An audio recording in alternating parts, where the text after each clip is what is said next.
All right, well, let's get to the markets here. Another up day on Wall Street. The S&P is actually closing in on a new record. Dow's up 168. S&P 500 up almost 0.5%. You know, you look at it, investors brush off just about everything that we're talking about here, whether it's the escalating trade fears with the Chinese, if there's any blowback from the Iran sanctions, you wouldn't know it, although oil has been up. The rising deficits and debt, something Neil talks a lot about on this show, doesn't seem to bother the stock market. And if there are any questions being raised, we've seen it certainly.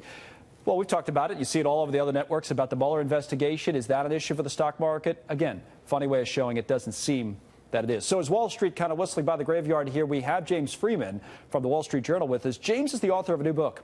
It is called Borrowed Time, and it chronicles the history of bailouts at Citigroup. There's James, and we're going to get into your book in a second. I started to read it last night, and it's a really kind of an interesting way of looking at history, because this goes way back with Citigroup. Oh, thanks. But before we do that on the markets, and kind of interesting is like every day, we've had you on a number of times on this, nothing seems to bother this market. It just wants to keep going up. What are we to make of it? Strong economy and overrides everything else? Well, the news kind of washes over investors, it seems. I think part of it is that you definitely, since the beginning of the Trump presidency, have had a distinction between what investors believe is important and relevant and what people in our media industry believe is important. Like Russia and the Mueller investigation. And I think more than 2 years after the government started investigating this, there is a certain just wariness to jumping on each headline. If you're an investor, the big issue this week was, oh, my goodness, Donald Trump acknowledges they wanted opposition research. And then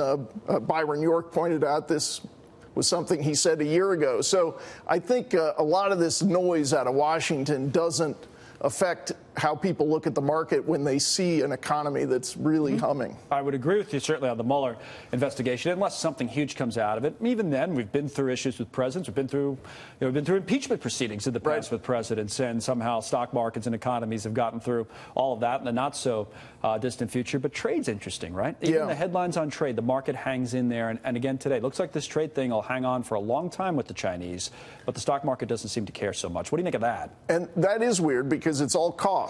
I mean, until there's the art of the deal, we hope at some point. And some of that's gotten passed along already to people. Right. Some of the higher costs. So, and you're seeing, we've written about people who make steel lockers getting hit, people who make nails. Factory in Missouri had to close down. Harley Davidson kind of getting hit, coming and going, pay more for the supplies, and then they get hit with tariffs potentially in Europe overseas. So I think that's a huge concern. You mentioned debt and deficits. That problem has not gone away. That problem never goes away. But again, it never seems to be an issue for the markets until it is, and it's usually the bond market that makes it one. Yeah, I think, so these last issues we're talking about, debt and deficits, potential threats to trade, these are real threats to economic growth. There's no question about it, to the federal fisc in the case of debt. And I think there it's on the trade issue, I think there's a confidence based on President Trump's success with tax and regulatory cuts that he's going to make a deal and bring these things down. And I think on the debt side, people feel like a growing economy is going to solve a lot of problems. And you look at the corporate rate cut part of the tax bill enacted in December, I think even the Congressional Budget Office now acknowledges that's essentially going to pay for itself in increased revenue from a faster growing economy. Right. All right. Let's talk about your book for the next few minutes that we have you. Again, it's called Borrowed Time. We have it here on set with us. And it's about Citigroup. And we know that all of these big banks, and Citigroup included, were bailed out in 2008. And one of the things I was thinking about as I started to read this book last night is I wish I read it before covering 2008, which obviously would be in many ways impossible because it would be a shorter book. But it goes back to the history of the bank. And it kind of is instructive in telling us how much connection there is between these big institutions, especially Citibank or Citigroup, and the government, going back really to the beginning of our first central bank and getting rid of the second bank of the United States during Andrew Jackson's presidency. So explain that to us a little bit. There's always been a connection between the government and Citibank, right? Yeah, thanks. It's and I think a lot of us were playing catch up during the crisis, and I think part of the problem was it was difficult to understand in that moment, how did we get here? And I think for a lot of Americans, it was very frustrating watching the bailouts, thinking, is this really how it has to be, that we all just back these stumbling giants in the financial industry when they fall. It doesn't seem like America, like a free market. And then we thought, well, we have to or else. I mean, that was the prevailing kind of unconventional wisdom at the time, which I think you disagree with, right? Well, this idea that certain firms are systemic and we can't live without them, it hasn't really been proven. It's a theory. It's a fear that regulators have. You mentioned the First Bank of the United States was obviously the biggest institution in the country, and that closed, and our economy moved along. It wasn't the end of the world, but what really came home to me working with Vern McKinley, my co-author, to do the research is that for that roughly a century before Citi was backed by the government, it was really healthier and more stable than it's been since then. Now, people might see the breaking news. We're going to get to this right now on the bottom of the screen about Elon Musk and Tesla. Just a final point on borrowed time. Look at Tesla's stock right now. It's at $17. I mean, I look at it almost as reading a biography, and I've been, a lot of us read presidential biographies, and that I learned a lot about the time periods, and I think that would be one reason people should pick this up. Oh, thanks. So good luck with the book. I want to tell you about this breaking news real quick on Elon Musk.